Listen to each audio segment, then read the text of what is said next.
Hey everybody, all my friends, all my lovely people. I've been waiting patiently for all of my other friends to be done with their live streams. However, just as soon as one person is done, another person pops on. And I really try to have that bowling alley courtesy where you let your friend go first and then you go. But I can't fight with some people that, nobody's fighting, but I can't, I'm no contender for some of the live streams that are up right now. So for those of you that join me, yay. We have two options of topics to talk about. Hi, Spirit Moon. So whoever's here will decide right now what we're going to talk about. I told you guys yesterday that we're going to be doing some reading from Sticks, Stones, Roots, and Bones. That's absolutely going to happen. But we have a choice. In this video, we can talk about one of two things. We can do the Sticks, Stones, Roots, and Bones. Hi, Ashley Boo. Hi, Witchy Lady Rena. And hi, Spirit Moon. We can either do the reading from Sticks, Stones, Roots, and Bones, or we could do something that I've been working on all morning and talk about how each one of the first 6 episodes of this, how we could say, yes, Phoebe is a witch because of these things that happened in the episodes. So either one, what do you guys want to talk about? Do you want to have the friends banter on witchcraft, or do you want to read out of Sticks, Stones, Roots, and Bones?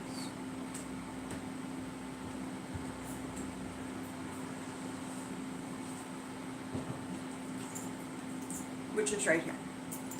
So we'll do either one. I just want to know what you guys want to do. And Purple Sky's here. Hi, darling. How are you? I didn't get feedback yet. Are you okay with your card?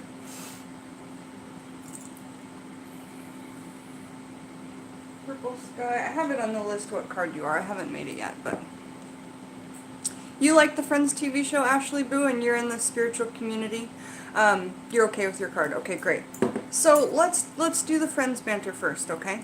Just because we have people here who want to chat about it. Lady Moonflower 69, hi, how are you? Okay, so basically, I have pages of notes talking about how this could be.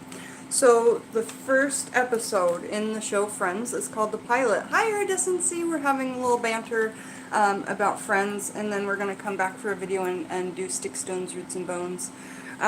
So, okay, yesterday, or no, it was the day before, we were talking about Friends conspiracies, and then somebody in the comments said Phoebe is a witch. And I was like, okay, when I watch it this time, let's just see if in fact Phoebe is a witch. And I have loads of pages of notes to tell you guys why and how I think she's a witch just in the first 6 episodes. Okay? So here we are.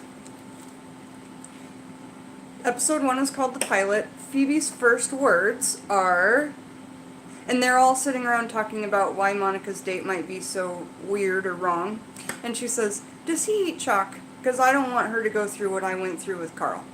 I'm not saying that eating chalk is a witchcraft thing, but it's awfully weird. And it could be.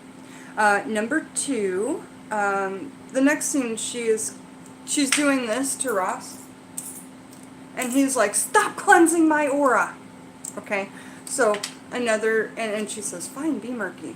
This is more fuel that, yes, indeed, she is practicing very spiritual things, all right?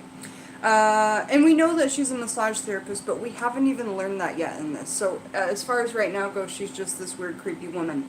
And I have to say, it's going to come up at the very end, but I'm going to say it now. I think it's very, very interesting that they make her look like an idiot.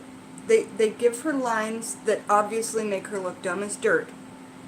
But this whole first 6 episodes in the whole series, because I caught a bunch of things when I was watching season 7 last night, which made me want to start from episode 1 and go through this. It's Eyes Wide Shut because they give her the idiot lines and they make her look like an idiot. But the things she's saying and the things I'm going to read to you guys are like, she's using law of attraction all of the time. She's using loads of spiritual references and things like that. So it's funny that they paint her as an idiot, but at the same time tell you, I think that the people of the show practice witchcraft. I think that they do. Okay, so 2 scenes later, after she's cleansing Ross's aura because he's murky, because he's all sad because Carol's a lesbian. So 2 scenes later, they are watching a Spanish soap opera. And all the friends are sitting there and they're kind of dubbing in the words, okay? And Phoebe says when the girl is holding her hair like this, she's just holding her hair, it's really kind of weird. She goes, "If I let go of my hair, my head will fall off." And it's very funny because it's just funny. But it does remind me of a book that I read when I was a kid, and this book is from the early 80s, and it's called it's called Stories to Tell in the Dark, I do believe. But it has a story about a girl who wears a green ribbon around her neck. The girl's name is Jennifer, by the way. She wears a green ribbon around her neck. She falls in love with this boy when she was very young. And if any of you guys have heard this story or know the name of the book, please let me know. Hi, Michelle Knoll Creations. How are ya? At the end of the book, she falls in love with this boy. They are together their whole life, and he keeps asking her, "Why do you wear a ribbon around your neck? Why do you wear a ribbon around your neck?" And she's like, "One day I'll tell you, I can't tell you now. One day I'll tell you, I can't tell you now." This thing of, "If I let go of my hair, my head will fall off," that she says during the Spanish soap opera, reminded me of that story. And at the end of the story, Jennifer unties the ribbon and her head falls off. Okay. I'm just saying that interesting bit about Phoebe. Okay, and now we're still in episode 1, the pilot. The next scene or two, Rachel is hyperventilating into a paper bag after her father says that no marriage, no money. So she's like, everybody's trying to calm her down, and Phoebe says, "Raindrops on roses and whiskers on kittens," and she's singing her this like, "These are a few of my favorite things."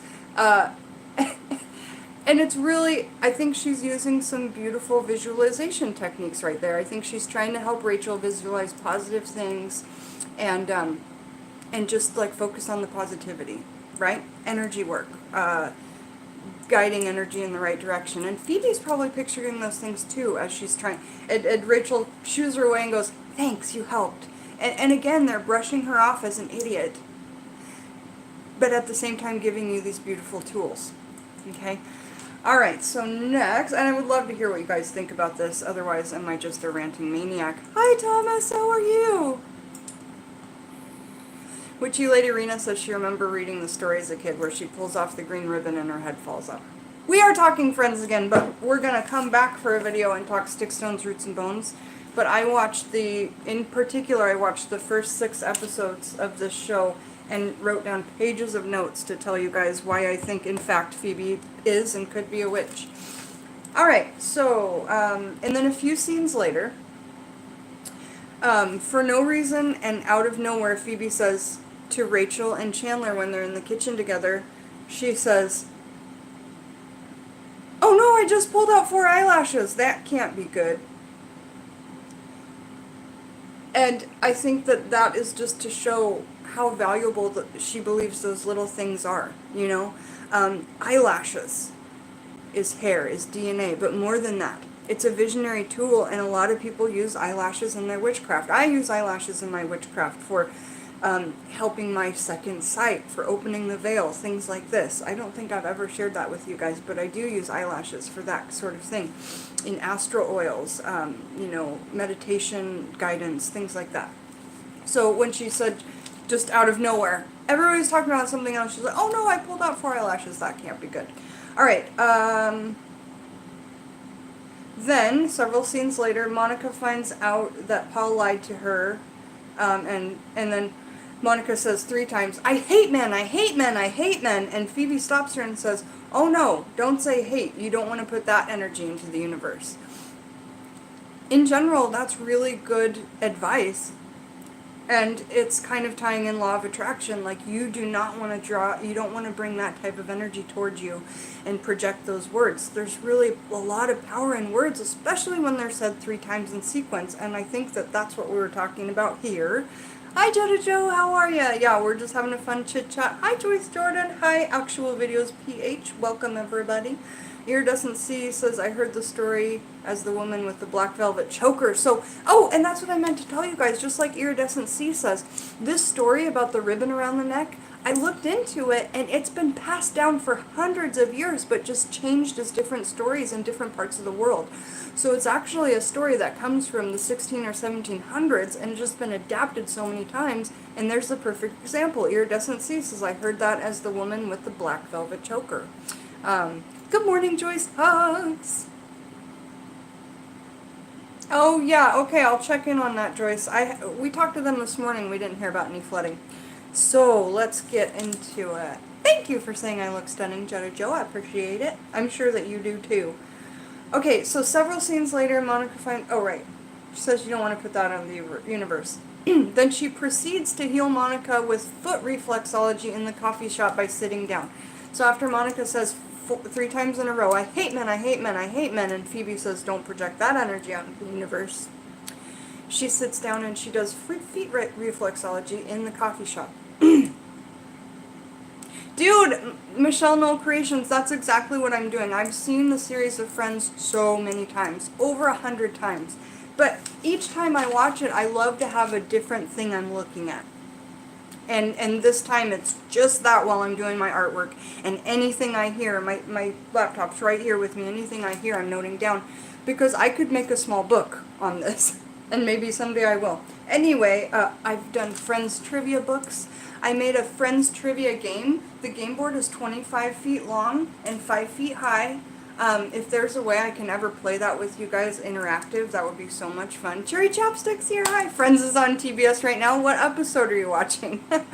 And then Uncle Badger said it could even have been a story that was passed around for longer before it was recorded down. Exactly. And at that point, wouldn't it be an old wives' tale?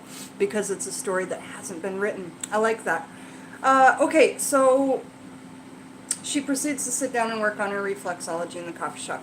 Next scene, she tells her life story. She says she was on the streets at 14. Her mom and albino Bob, her housemate, killed themselves, and then she found aromatherapy. So the only reason I say that little quote from that scene is because she talks about using aromatherapy. Yes, of course, that has to do with massage, but moreover, it has to do with energy work and witchcraft. I know because I went to massage school, and I'm a witch. Okay, so now we are talking about that's the end of episode 1. That's all the notes that I got. I got a lot of points just from episode 1.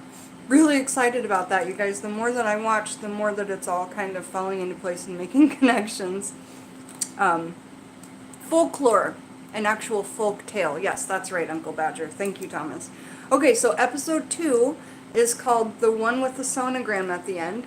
And this is the episode where Ross finds out that Carol's pregnant with his baby. And, of course, she's a lesbian and lives with her lesbian life partner.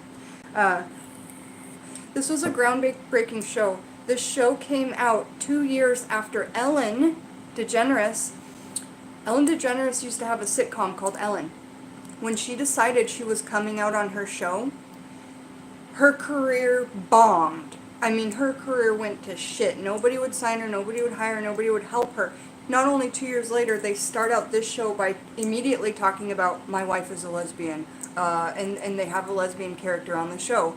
I know that that's not a big deal today, but in 1994 it was a big deal. And in 1992 it was such a big deal that Ellen couldn't even get jobs. And I don't know what year she started her actual, the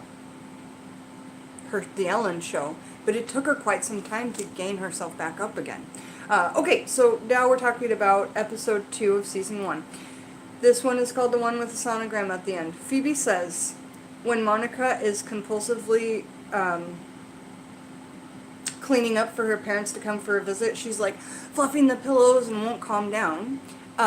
Phoebe says to her in a very empathetic way, Monica, you're scaring me. And the first thing I thought as an empath is like, I know that feeling. When somebody's panicking around you and you can feel the panic, she says, Monica, you're scaring me. And all Monica's doing is fluffing pillows and stressing out.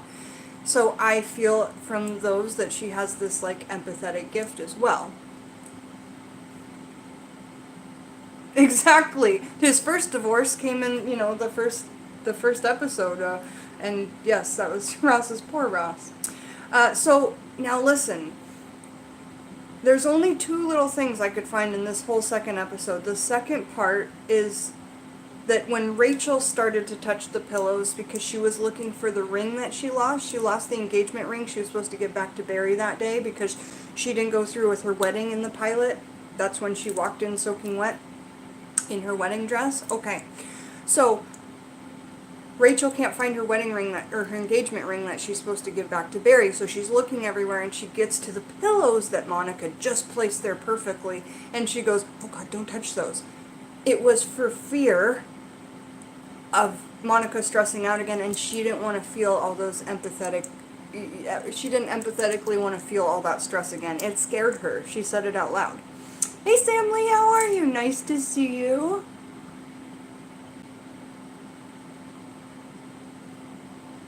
I'm just reading some comments really quick. Now, hi Kale. There wasn't a ton that I found, but I did find one last thing as a side note. Phoebe is the one who finds the missing engagement ring. She finds it when no one else is looking, because they were all digging in the lasagna to look for it, because Rachel goes, oh no, I think I lost it in lasagna, and they were helping make lasagna. Everyone looks away at Ross, who says, my wife's pregnant. And then all of a sudden Phoebe goes, I found it! Okay, I have a theory. I either think that Phoebe had it the whole time, and she possibly took it to use it for the energies or the stone or whatever, because we know Phoebe doesn't have a lot of money, but we also know that she has great morals. Moreover, I don't think that she stole it for that reason. I think she did a working and she was the one to find it. Phoebe's always looking for reassurance from the other guys. They paint her as the idiot character, and like I said again, it's eyes wide shut. She's giving you these beautiful, beautiful law of attraction ideas, visualization workings, possibly some more things. But then they paint her as the dumb character, so what she's saying sounds idiotic, but it's so great.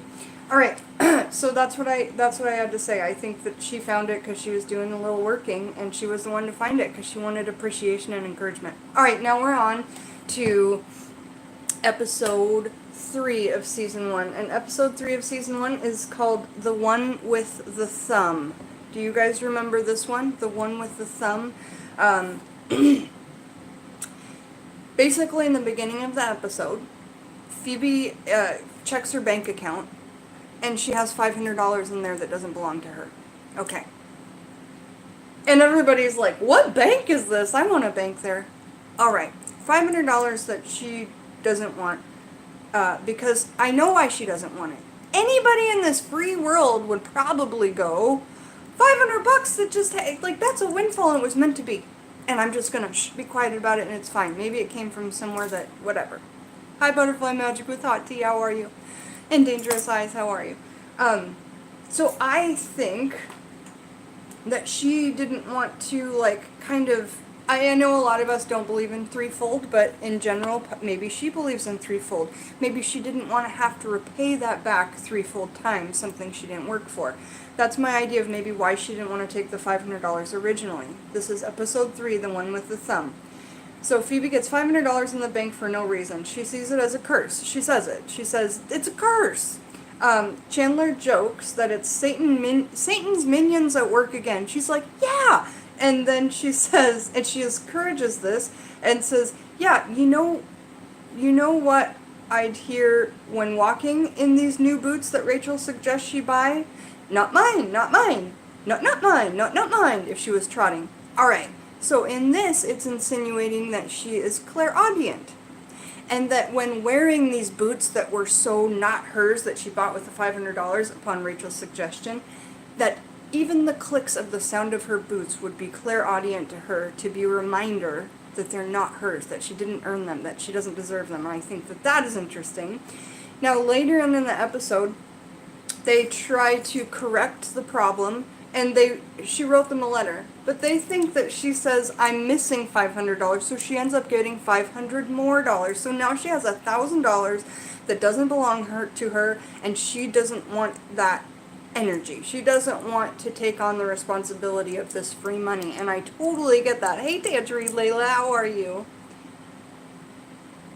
Thanks, Michelle. I haven't seen the side of Phoebe until I, like, actually sat down to look at it, because the last time I watched this from start to finish, I wasn't really that focused on witchcraft. I was into herbalism majorly, but 3 or 4 years ago, last time I watched this from start to finish, I wasn't super focused on witchcraft, because I wasn't even calling myself a witch 3 years ago. I wasn't ready for that. I've just always called myself an herbalist until I realized, yes, I am a witch.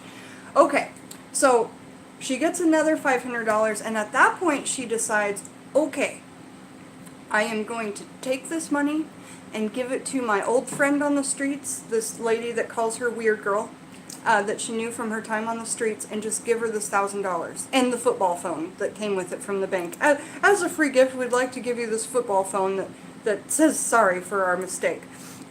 So let me read my notes so I don't leave anything out. She feels guilt so extremely that she tries to give the money to a homeless woman. And I believe that the homeless woman may also have been afraid of threefold and may also possibly have been a witch or a pagan or a Wiccan. And the woman offers her she says, I have to give you something in exchange. So she offers her tinfoil hat. Tangerine Layla, I'm so glad that you're here to hear me talk about a tinfoil hat, because you and I have talked about tinfoil hats, haven't we? Phoebe says, no, I can't take your tinfoil hat. You need that. How about you just buy me a soda? She's like, deal. So Phoebe understands, too, that there has to be some sort of exchange for this woman to feel okay. She can take on the guilt of a free soda, but not the guilt of $1,000. Okay. So the homeless lady says that she must do something, even if it's a soda. They exchange the gift.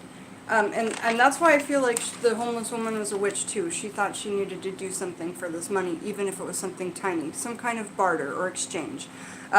When Phoebe opens the can of soda and finds a human thumb floating inside, I feel like this is the universe telling her she needs this money. Whether it come from the first bank mistake, or the second bank mistake, or the thumb in the soda that was the exchange for the monies. This money was meant to come to Phoebe. Now, if we know how this episode ends, we all know what she ends up finally doing with the monies, but we'll get there. Okay, so as a settlement for the thumb in the soda, that's so gross, Phoebe gets $7,000. Okay, now she does not want this money. So when she goes home, she has the $7,000. Monica and her boyfriend break up, and all the friends loved this boyfriend. Like, they loved Alan so much. They all went to the park, they played games, they went boating, they did everything. Alright. At the very end of the episode, Chandler starts smoking again, because he's like, fuck it, if Alan's gone, I can't do this, because they were so in love with Alan. Phoebe goes immediately, I'll give you $7,000 if you never smoke again. And he's like, done, which is hilarious because he does smoke again in the series, and they don't say anything about it, but anyway. Remember when he's smoking on the end of the tailpipe when they all go up to go skiing? Phoebe was there. She saw him smoking. She didn't ask for her money back. She didn't want it back, but she did want him to quit smoking.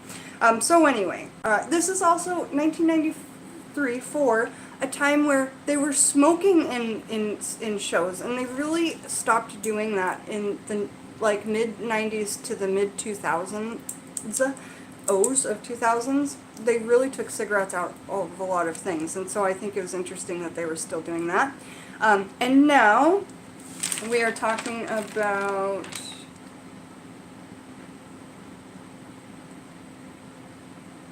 we do learn that Phoebe chews on her hair in this episode. And I don't think that really means anything more than she could have been marking her scent with saliva, but on herself, so I don't know. And then also, in this episode, Phoebe gets a double deja vu when Monica breaks the news about breaking up with Alan. So those are all the things in episode 3, season 1 of Friends that I found. And let me catch up with a couple of comments. Okay, cool, Tangerine. I'm glad you're here. I'm working on your card today. I wish I could show you, but I cannot. I cannot show these cards. I'm just dying not showing you guys, but it'll be great at the end. Now, the next episode we're going to be talking about is the one with George Stephanopoulos. George Stephanopoulos is this famous... he was Clinton's campaign advisor, I guess. So in the 90s, he was famous. I guess he was an attractive man. I don't know who he is or what he looks like, but I'm sure that you could look it up. George Stephanopoulos. Oh, You dropped your magical teapot? That's not good. Okay, so this is episode 4, the one with George Stephanopoulos. This one, out of all 6, is probably the most witchcraft-oriented out of all of them, and I'll tell you why. So, the first scene of the show, after the credits, Phoebe is sleeping on the coffee shop couch, just kind of like this. And Ross and Monica are on neither side of her talking about how she can sleep anywhere, how can she do that, da, da, da, da. And all of a sudden she comes out of it like, like this. And they're like, and she says that she's been having trouble sleeping because her grandma is keeping her awake with sex or something. And she lives with her grandma. So anyway, but I think that what she was doing there, I think that she was doing some astral travel, or perhaps some, I think it was deeper than meditation. I think she was sitting there and she was doing some traveling. And because when I do astral travel, sometimes when I am having a hard time coming back in, especially if I use like flying ointment or my astral oil is not too bad with this, but you can get almost stuck there if you don't have tools to get you back. And I can't really explain that too well without going deeply into it, but I know for those of you who do astral travel, you probably understand what I'm saying. And when you need to get back into yourself, back into your body, sometimes when you are able to open your eyes again or speak, it's quite jarring, it's quite scary. So I feel like in that opening scene, that was what was happening there. Okay, and then, she wakes up with a yell and a jerk. Several scenes later, the girls are having a sleepover, and they get the pizza. It's George Stephanopoulos' pizza, which they realize they're going to be able to see him across the street through the window. Okay? You agree, butterfly magic with hot tea on the astral travel, that jarring thing that can happen? I'm glad somebody else knows that as well. And it's not just me that gets jarred coming back in. Alright, so they get the wrong pizza. Now, the pizza that they get was meant for this famous person. And they decide to keep it because it's what he would have ordered. It's got his energies attached to it, so they decide to keep it. Now, it's all 3 girls that decide this together, but you can see Phoebe being an encouraging factor in keeping that pizza.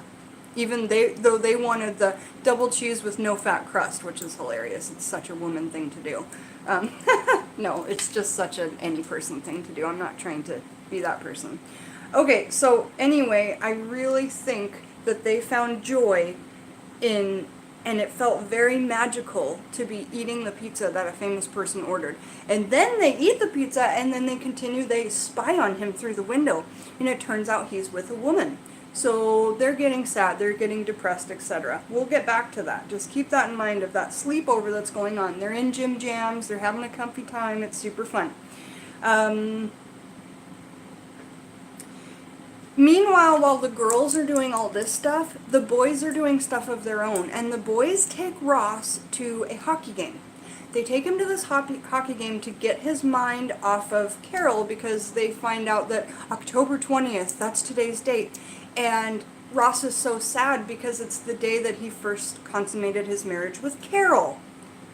We later find out in the episode that it's not only that, but it's also the day he lost his virginity. Okay? Now, I find magical purpose in that. I find magical purpose in it in this way.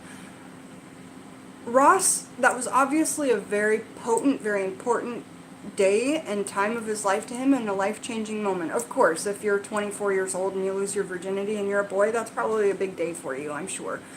However, I mean, we celebrate our child's birth. We celebrate our own birth. Why not celebrate these days that are different like that? So I find interesting things in there. Also, when the boys were walking around town, Ross found all these things on the ground, like a peach pit, and they ate peaches that night, and a sign that said a word, and that's a special word he said to her that night, and then the bus stop, because that's where he walked her after they had sex. Those are things that can happen, like, that are signs from your spirit guides, that can just be like, a nudge on the shoulder to tell you something. It's okay to remember this, or it's okay to let it go, or it's whatever, however you take it. But I really feel like him falling onto all those things in a row were kind of a good representation of how we can get messages from our guides in the form of words, or a piece of rotten fruit on the ground, or a special rock, whatever it may be, right? Okay. So that's kind of what's going on while the girls are having their magical sleepover. Okay, it gets more magical though. Not Phoebe. Wait, hold on. Oh, right. Then later, they realize that George and his friend, like the famous man and his girlfriend, lady friend, are going to be getting romantic. So they shut the curtains and they're like, oh no, they're having sex. What does Phoebe do? She initiates some conversation during the energy of the sex next door that they can actually kind of see and imagine through the curtains. It doesn't matter if they can see it. The energy's there. They know what's happening, okay? So, meanwhile, while they're having sex across the way, this famous person that the girls all think is so fine and whatever, the girls are talking about what they think it might be like in that bedroom, okay? You know, a lot of people might relate this to sex magic. Those girls could have sat there and said anything and possibly contributed to the energy in that room with enough focus, and especially since there were 3 of them. So I just wanted to say that, and then they actually start talking about their friends, Ross, Joey, and Chandler, and what they might be like in bed. Again, these are some really interesting visualizations that they're doing. Let's go on to say this. The girls are outside, and the famous guy George Stephanopoulos opens the window, which then tells them that he's done in the act of sex. And the 3 women at the same time say, George, baby, drop your towel. George, drop your towel. George, drop your towel. And then there's silence. And they say, wow. Okay, this is an amazing example of the power of energy that you can get, sure, from one person, but from 3 people saying it together at the same time, some sort of incantation or prayer or whatever you would like to call it. These words being said by multiple people at the same time, and then what happens? His towel falls off in front of the open window. So I would like to say that I feel like, and I have really good reason to tell you why I feel like it's fueled this way, because I have some side notes here. Phoebe was getting them to use law of attraction. Drop the towel, drop the towel, drop the towel, and it happened. Okay, that's law of attraction. It absolutely is. Or you could call it like intent, visualization.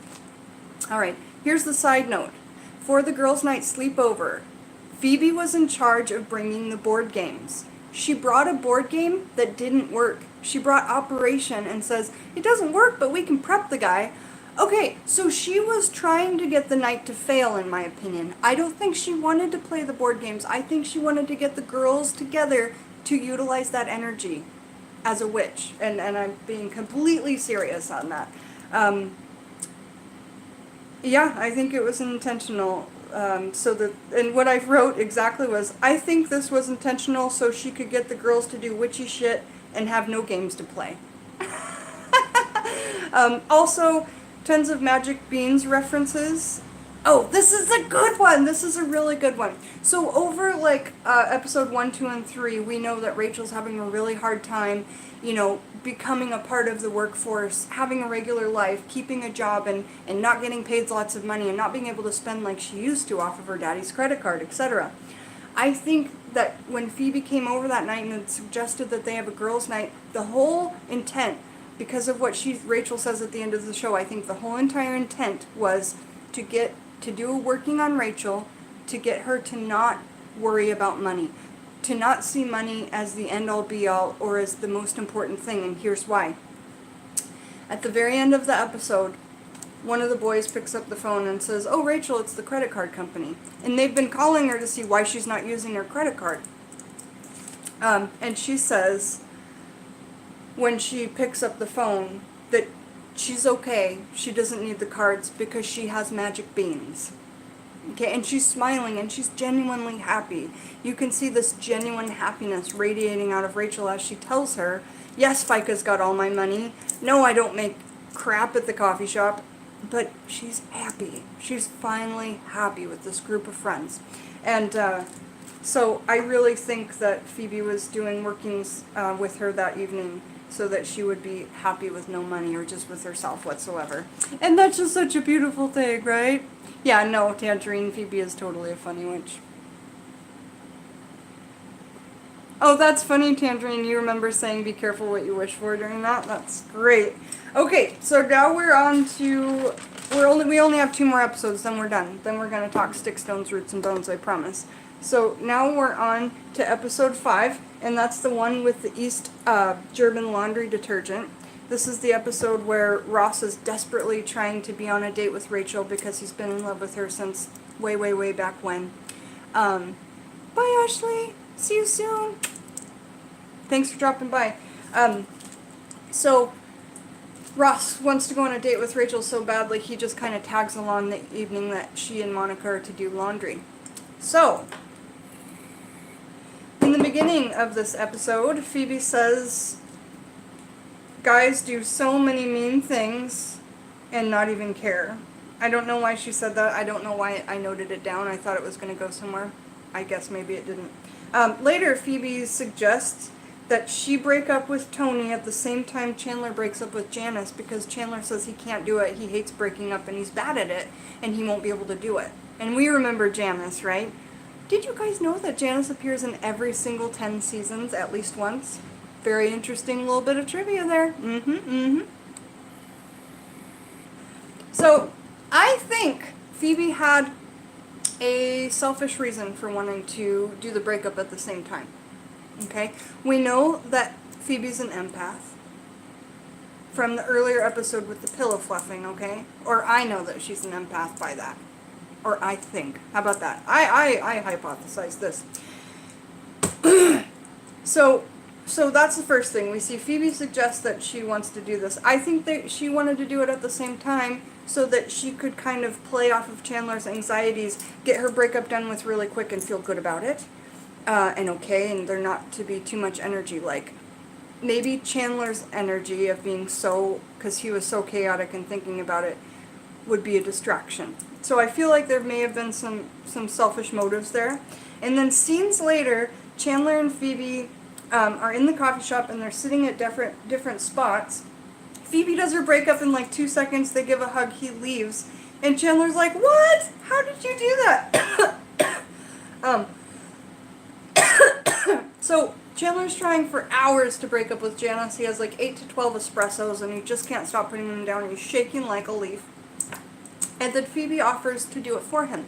Do you want me to just go do it for you? And he's like, what? And before he knows it, Phoebe goes over to Janice, says a couple of things. They both touch their chest. They smile. They hug.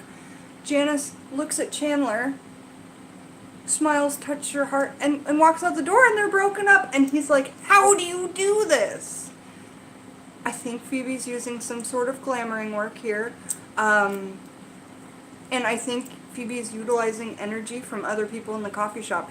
One of the first persons to tell me about utilizing energy in areas around you was Lady Gravedancer. And she was like, you know what you gotta do? Or something that I do is I will go hang outside of a church on a Sunday because there's so much good energy in there. People are happy. The music is going. And she'll hang out and just like soak up good energy. There's nothing wrong with that. There's energy radiating out. But just saying that, I think that Phoebe in the coffee shop is able to maybe like attune with some different energies of some different people inside of there and utilize it. Okay, so Phoebe says it's like her gift, you know, because Chandler's like, how do you do this? She goes, I don't know, it's like my gift. So then he says they should always break up together, and she's really excited about that. Why? I think because she's using this energy. Alright, now the last one, we're going to talk about the last episode right here, and then we'll come back and talk about some Sticks, Stones, Roots, and Bones. We're talking about the one with the butt. And for those of you who don't remember that episode, that's where Joey gets a part playing Al Pacino's butt. in a film. Hey, Sha-na-na-na-na-na! How are you, hon? Shauna Banana. It's a good one. Okay, episode 6, the one with the butt. We're talking about why we think Phoebe is a witch in Friends. Alright. At the end... No.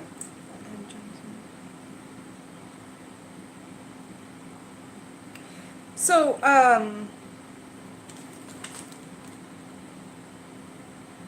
nothing comes up in this one until the very end. And at the end of the episode, Joey is sad because he didn't get the part playing Al Pacino's butt. And he didn't get it because he was trying to act with his butt and, like, tense it because he thought the character would be tense or whatever. And the director was just like, no. So he doesn't end up getting the part.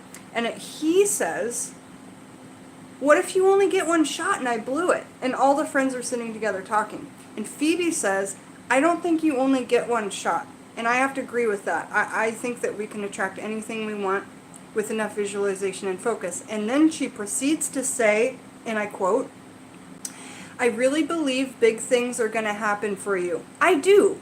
You've got to just keep thinking about the day some kid is going to come up and run up to his friends and say, I got the part, I'm going to beat Joey Tribbiani's ass.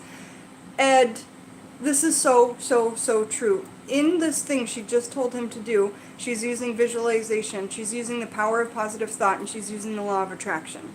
So, and then at the very end of this, I'm going to note again, Eyes Wide Shut. They paint Phoebe to be this character who is an idiot, an absolute idiot, and that everything that comes out of her mouth is ridiculous. But the things that are coming out of her mouth are beautiful.